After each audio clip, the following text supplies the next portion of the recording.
Well, thanks for clicking on to DesMoinesRegister.com. I'm Danny Lawhon of the Register Sports staff here with three-time National Wrestling Writer of the Year, Andy Hamilton. And if you've been clicking on before, we're starting to go through these, I guess, twice weekly videos that kind of recap the weekend that was in wrestling, both in high school and colleges for across the state, and kind of then spin the next week forward. This is a Monday video, so we're going to kind of catch you up on everything that happened over the past few days.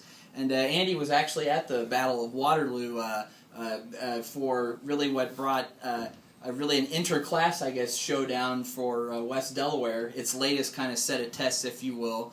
They really seem to, assert their authority again in terms of where they rank with a lot of other teams across the state. I know you came away impressed with a lot of what they did.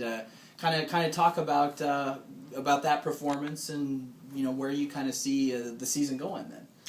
I guess the big takeaway for me from that tournament is how the gap between 3A and the other two classes, 1A, 2A, has shrunk this year. Last year was a banner year for 3A. There were close to 20 Division I wrestlers in the class, and all those guys graduated, and now it seems like the 2A powers like West Delaware, Davenport, Assumption are on the same plane with a lot of those top 3A schools. We haven't seen Southeast Polk, the number one team in 3A, take on West Delaware and Assumption yet. Mm-hmm. We won't this year, but the other teams have all had their shot at West Delaware in some kind of tournament up to this point, and West Delaware has been able to withstand every challenge at this point.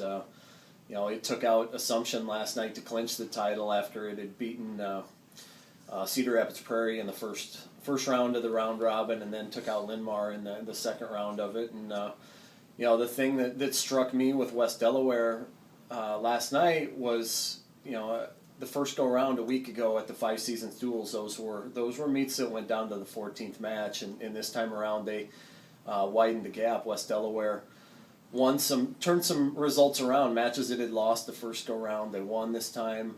Some matches that were close in the previous duel, they turned into bonus points. So they really widened the gap. They won by 14 against Cedar Rapids Prairie. I think it was a 14-point margin as well against Linn-Mar. So strong performance by West Delaware. Was it all surprising that Assumption gave them the biggest challenge of the three? Or no? No, not really. The thing is with dual meets, especially at the high school level, at that caliber, when you get those caliber of teams together, matchups dictate a lot of how close duels can be. It's not really a testament of team strength necessarily, because Assumption went head to head with Prairie and lost, and so, it just happened to work out that way. I know Assumption was without state champ Nick Georgian. Linn-Mar was without state champ Matt Wempen in the lineup.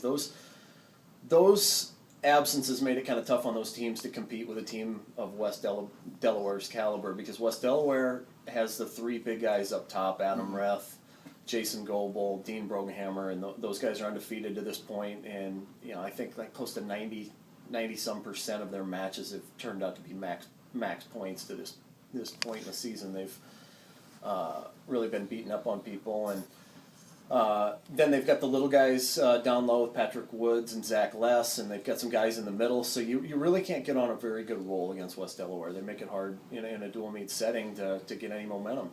Look, on a roll. I guess you got Jake Marlin, who's the three-time state champion, of course, for Creston Orient Maxburg, going to go for number 4 this year. You mentioned to me before we had started hitting the record button that the last time he had lost was back at the Kansas City Stampede last year, and lo and behold, we got the Kansas City Stampede again this season, and he kind of faced he met his match, I guess, again. I guess that was your other kind of highlight or takeaway from the weekend, and why don't you kind of share a little bit of that info in your analysis? Well, that's an incredible tournament. You got 36 teams or so down there. You got teams from all over the Midwest: Texas, Oklahoma, Kansas, Missouri, Iowa. And Jake ran into a challenge there. He lost in the finals.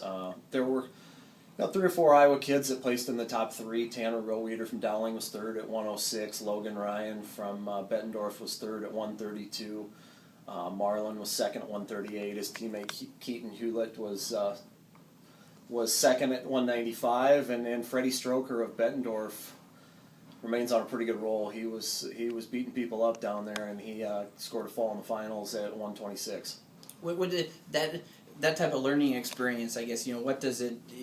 He obviously turned it into real great things last year, and I guess it's more really just about getting the quality and then spinning it over to bigger things, really, even as opposed to like beyond the high school season too, right?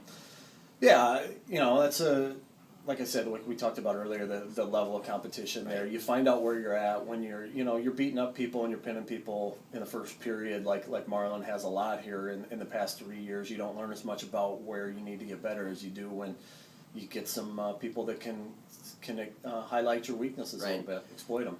Well, Iowa State has had to move into the college front. They've had to really find places where they can try and get better, and they even had to come back to do it on Sunday to get their first dual win of the season. But they were able to take care of North Dakota State, and just kind of talk about the Cyclones finally getting some positive momentum, maybe to kind of kickstart the season going a little bit for them. Yeah, it was a good comeback for Iowa State today. They were down 18-6 after 165, and the Cyclones won the last four.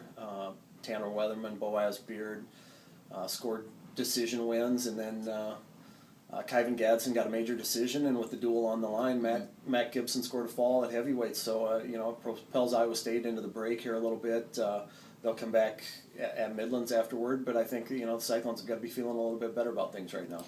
Iowa's still probably feeling pretty good about itself as well. They were at the Grapple at the Garden, which I guess reading that this is the first time they believe that wrestling's ever been contested at that arena, and they have a couple of pretty by the numbers but still dominant dual victories. Just kind of what you take away from the first day there at the Garden for them, and they've got another duel out against Buffalo separate from that tournament coming up tomorrow too.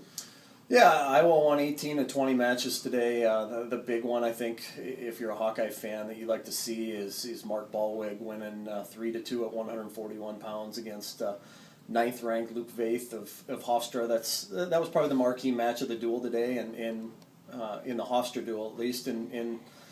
Those duels on paper look heavily skewed in Iowa's favor, but when you're going into them, you want to win the marquee match of the duel. That makes you feel a lot better about things. And Ballweg's on a pretty good roll. I think he's won 23 straight matches now, dating back to last year. Just looks like a different guy this year now that the spot as he is at 141, and I think you're going to continue to see him rise up the rankings. And to close with nationals coming back to Des Moines here this year, I know you're kind of wanting to take at least once a week a time to really kind of put a national spotlight on maybe a match or two or an event or two over the weekend. You mentioned to me that there was a pretty marquee battle going on at 165 that's worth letting everybody know about. Yeah, Cornell's Kyle Dake won 4-1 today against Oklahoma State's Tyler Caldwell. Dake, three-time NCAA champ. Caldwell was a NCAA runner-up 2 years ago at Oklahoma, took an Olympic red shirt last year, sat out, and transferred to Oklahoma State. So, those are two of the top three guys at 165, which is the most top-heavy, star-studded weight probably in college wrestling right now. A lot of people are interested in seeing how that one's going to shake out with Penn State's David Taylor, the Hodge winner last year, also in there. So we've seen two of those three matches. We haven't seen Taylor versus Caldwell yet, but potentially we'll see that one down the road, and I imagine we're going to see at least two of those guys going head to head here just down the street in March. You'll see a lot more Andy throughout the season too, both again with those Thursday and Monday videos that'll be up on the Register's website. Again, we'll be back Thursday to kind of preview the week ahead, and thanks again for clicking on, and we'll see you soon.